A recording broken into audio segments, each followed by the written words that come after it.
ہر جگہ پہ احتیاطی تدابیر اختیار کی گئی ہیں. لوگوں کو جو فاصلہ ہے جو بالکل ایسے ایک جگہ پہ اگر کچھ ایسا بد انتظامی ہو گئی چیزیں ہے نا جس میں فاصلہ برقرار نہیں رکھا جا رہا تو ان کے خلاف کیا حکومت کو تھوڑا بہت سختی کرنی بالکل جہاں پر بالکل جہاں پر یہ سارا ہوا ملتان میں ایشو اس پہ انشاءاللہ تعالیٰ دیکھا جائے گا کہ اس واقعے کے ذمہ داران کون ہیں اور it will be face the music. جی اچھا عدنان صاحب میں آپ کی طرف آنا چاہوں گا کہ یہ جو کرپشن رپورٹ ایک سامنے یعنی کہ کیا یہ جو سبسڈی دی گئی تھی اپنا جب خاترین صاحب کو میں غلط استعمال کر گیا کہ کرپشن تو ویسے دیکھا جائے کوئی سبسڈی کو کیا کرپشن بچانے کے لیے ایک سبسڈی کا نام لیا گیا تھا کیونکہ میں کچھ اپڈیٹس اور کچھ نیوز ایسی ہیں جو مجھے یہ سوال پوچھنے میں مجبور کریں گے. دیکھیے میں نے اپنے پچھلے پروگرام میں بھی اس بات کا اظہار کیا تھا کہ سبسڈی کرپشن نہیں ہوتی. سبسڈی پاکستان کے آئین کے تحت پاکستان کے قانون کے تحت اور پاکستان کے سیاسی کلچر کے تحت جاری رہی ہے. پچھلے 30-40 سال سے دی جاتی رہی ہے اور اس کو آج تک کسی نے کسی عدالت کے اندر چیلنج نہیں کیا اور نہ ہی اس کے اوپر کسی کو سزا ہوئی ہے. میں نے پچھلے پروگرام میں بھی بڑے برملا اظہار کے ساتھ کہا تھا کہ اس میں صرف ایک جہانگیر ترین خان ہی ملوث نہیں ہے. ہم کیوں اس کا بار بار نام ایک ہی بندے کا اٹھاتے ہیں؟ اس میں 7 میجر گروپس شامل ہیں جس کے اندر تقریباً 50 کے قریب شوگر ملیں آتی ہیں. پورے پاکستان کے اندر ٹوٹل 80 شوگر ملیں ہیں. اگر احتساب کرنا ہے شوگر مافیا کا تو سب کا ہونا چاہیے.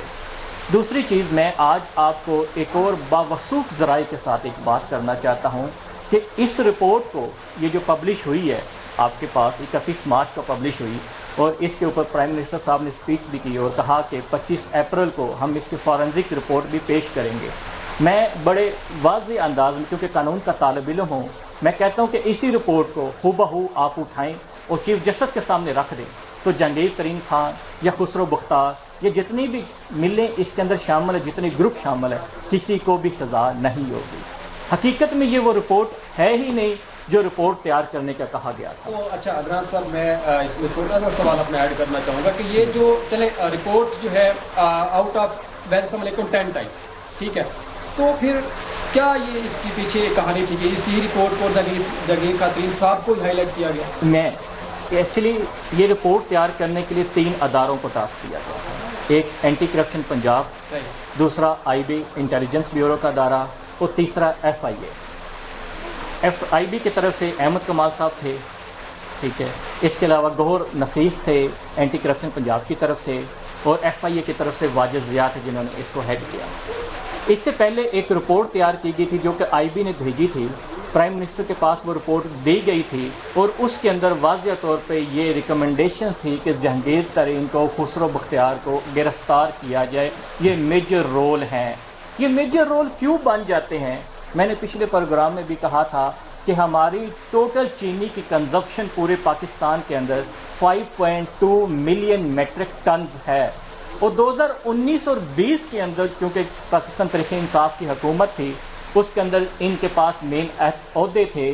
جہانگیر ترین چیئرمین زرعی ٹاسک کے عہدے پہ تھے اور خسرو بختار وفاقی وزیر تھے جو خوراک کے. انہوں نے اس میں سے فائدہ اٹھایا. کیا آپ سمجھتے ہیں کہ جہانگیر خاترین صاحب زرعی ٹاسک کے شعبے کے اوپر پہلے تھے؟ جی اب دیکھیں اگر حکومت کے بیانات کو دیکھیں تو وہ کہتے تھے کہ تھے. میں تو کہتا ہوں کہ اگر حکومت ایسا بیان دیتی ہے تو حکومت سپریم کورٹ کے آرڈر کی کھلا خلاف ورزی کرتی ہے کہ سپریم کورٹ نے ایک بندے کو نااہل قرار دیا ہوا ہے, حکومت اسے کوئی عہدہ دے کیسے سکتی ہے؟ اور اگر عہدہ نہیں دیا ہوا تھا تو پھر وہ کس حیثیت کے ساتھ ان میٹنگز کے اندر بیٹھتے تھے جو کہ جسٹ گورنمنٹ کی اتھارٹیز اس کو کنڈکٹ کر سکتی ہیں؟ پھر وہ بھی سپریم کورٹ کے حکام کی کھلا خلاف ورزی ہے. اس میں تو پھر توہین عدالت کا کیس بنتا ہے ان تمام لوگوں کے اوپر, تمام کیبنٹ کے اوپر اور تمام میٹنگز کے اندر جو لوگ بیٹھتے تھے اور ان جن میٹنگز کو جہانگیر خان ترین ہیڈ کرتے تھے. میں بات کر رہا تھا کہ شوگر کا بحران کیوں پیدا ہوا؟ کیونکہ ہماری ٹوٹل کنزمپشن ٹوٹل ضرورت ہے 5.2 ملین میٹرک ٹن اور ہم نے 2019 اور 20 میں ہماری پروڈکشن تھی شوگر کی 5.27 ملین میٹرک ٹن. جب آپ کی کنزمپشن اور آپ کی پروڈکشن دونوں برابر ہیں تو پھر آپ 1.2 ملین میٹرک ٹن شوگر کو ایکسپورٹ کرنے کی اجازت کیسے دے سکتے ہیں؟ اب یہ اجازت دی ہے ECC نے، یہ اجازت دی ہے کیبنٹ نے، یہ اجازت دی ہے پنجاب کی کیبنٹ نے، اور کیبنٹ کو ہیڈ کرتے ہیں پرائم منسٹر صاحب۔ جب آپ 5.27 پروڈیوس کر رہے ہیں، یعنی جس کا نام آپ کچھ بھی کہہ سکتے ہیں، شوگر مافیا کہہ لیں، ٹھیک ہے، آٹا بحران مافیا کہہ لیں، یا کوئی اور مافیا، پریشر مافیا کہہ لیں، انہوں نے سٹور کیا، حکومت سے بھی سبسڈی لے لی، ٹیکس معاف کروا لیے، اور ایکسپورٹ کے نام پہ چینی اپنے پاس سٹور کر کے اس کا شارٹ فال پیدا کر کے اس کو بعد میں عوام کو مہنگے پرائس میں بیچا، بلیک میں بیچا، جو کہ سراسر عوام کے ساتھ ناانصافی اور کرپشن کے زمرے میں پھر آتی ہے۔ اسے کرپشن کے زمرے میں لایا جا سکتا ہے۔ جی اچھا سہیل خان صاحب، میں آپ سے یہ ترین چاہوں گا کہ جو جہانگیر خان ترین صاحب ہیں ان کو ہی ہائی لائٹ کیوں کیا گیا اس چیز کے اوپر؟ کیونکہ اس میں کافی سارے لوگ اور بھی ہیں جن کی ابھی رپورٹ شائع ہونی ہے 25 اپریل تک، فرانسک جب آئے گا تو ان کی رپورٹ شائع ہوگی، لیکن اس سے پہلے چاہے یہ رپورٹ کسی طریقے سے شائع کروائی گئی یا چاہے ہوئی ہے، کیونکہ کچھ سننے میں آ رہا ہے کہ اس کو لیک کرایا گیا ہے، ٹھیک ہے، اور کچھ کہتے ہیں کہ اس کو اپنی طرف سے ہی اس کو کرایا گیا ہے، یعنی کہ اس کا آرڈر دیا گیا اس کا باقاعدہ، تو کیا اس کے اوپر آپ کو کیا لگتا ہے؟ نہیں، میں پہلے گزارش کر چکا ہوں کہ جہانگیر ترین صاحب کا نام اس لیے زیادہ میڈیا پر آ گیا کہ جہانگیر ترین صاحب حکومتی پارٹی سے بلونگ کرتے ہیں، حکومتی پارٹی کو، اور عمران خان صاحب کے قریبی دوست ہیں، اور عمران خان صاحب اس وقت وزیر اعظم پاکستان ہیں، اس وجہ سے ان کا نام میڈیا پر بھی اور پبلک میں بھی زیادہ بھی ہے دوست۔ ڈیفینیٹلی اچھا، ابھی یعنی کہ ان کے اختلافات کوئی نہیں ہے ان کو؟ نہیں، اختلاف کی بات الگ ہے۔ اگر اس میں جہانگیر ترین صاحب کا کسی بھی طرح کا کوئی فالٹ، جیسے عابد بھائی بتا رہے تھے کہ عدنان بھائی جیسے بتا رہے تھے کہ سبسڈی لے لینا اور سبسڈی دینا یہ نہ تو نئی بات ہے اور نہ یہ جرم ہے۔ سبسڈی ایک شروع سے ہی یہ سلسلہ چلا آ رہا ہے، سبسڈی دی جاتی ہے پبلک کو ریلیف دینے کے لیے۔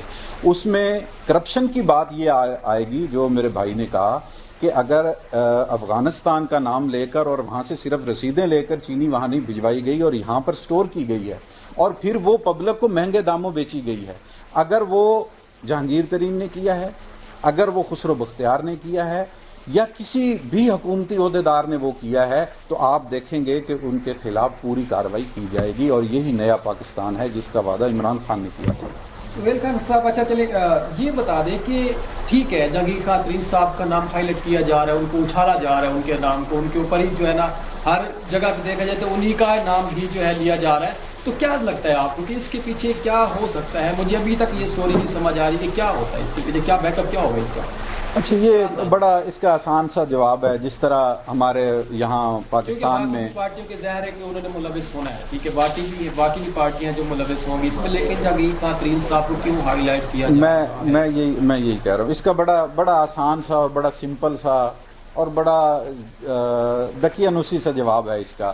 جیسے کہ پاکستان میں بھی کسی بھی طرح کا کوئی ایشو ہوتا ہے دہشت گردی کا، تو اس کے تانے بانے ہم بغیر سوچے سمجھے جا کے ہم اپنے پڑوسی ملک سے ملا دیتے ہیں۔ یہاں پر جو کچھ بھی حکومت کے خلاف ہائپ کریٹ کی جاتی ہے میڈیا پر، پبلک میں، تو اس کا ہمارے پاس بڑا سمپل سا جواب ہے کہ یہ اپوزیشن کر رہی ہے، یہ نون لیگ کے لوگ کر رہے ہیں، یہ پیپلز پارٹی کے لوگ کر رہے ہیں، جو اپوزیشن میں بیٹھے ہوئے ہیں وہ لوگ اس کو اپنا پولیٹیکل سٹنٹ کے طور پر اس کو استعمال کر کے وہ کر رہے ہیں۔ لیکن میں یہ کہوں گا کہ ہم نے ان ساری باتوں سے اوپر جا کر سوچنا ہے۔ آپ کی اسی ہی بات کا جواب جو ہے میں عدنان صاحب آپ سے یہ سوال یعنی کہ رکھنا چاہوں گا آپ کے آگے کہ جو اس وقت ڈاکٹر ظفر مرزا صاحب کو جو ہے ہٹا دیا گیا ہے جسٹس آف سپریم کورٹ کی جانب سے، چیف جسٹس کی جانب سے، کہ اس کو ہٹا دیا گیا، تو کیا اس کے اندر اس وقت حکومت آپ کو کیا لگتا ہے کہ کیا اقدامات کریں گے؟ سب سے میرے خیال ابھی ہٹایا نہیں گیا، سب سے پہلے آرڈر جاری کر دیے گئے ہیں۔ سب سے پہلے تو آپ کلیریفائی کر لیں کہ کوئی ایسا آرڈر جاری نہیں کیا۔ سپریم کورٹ نے آج چیف جسٹس گلزار صاحب نے اس بینچ کو ہیڈ کیا، 5 رکنی بینچ نے ایک کیس کی سماعت کی جو کہ از خود نوٹس تھا۔ Article 184 sub clause 3 of constitution of Pakistan کے تحت چیف جسٹس آف پاکستان کے پاس اختیار ہوتا ہے کہ وہ کسی بھی عوامی مسائل کے اوپر از خود نوٹس لے سکتے ہیں، اور آج کا از خود نوٹس لیا گیا تھا کرونا وبا کے اوپر، اور اس کو کم کرنے کے لیے یا اس کو کنٹرول کرنے کے لیے حکومت کیا کیا اقدامات کر رہی ہے۔ ٹھیک ہے عدنان صاحب، میں یہ آپ سے سوال بعد میں کرتا ہوں، ایک بریک، اس کے بعد پھر ملتے ہیں۔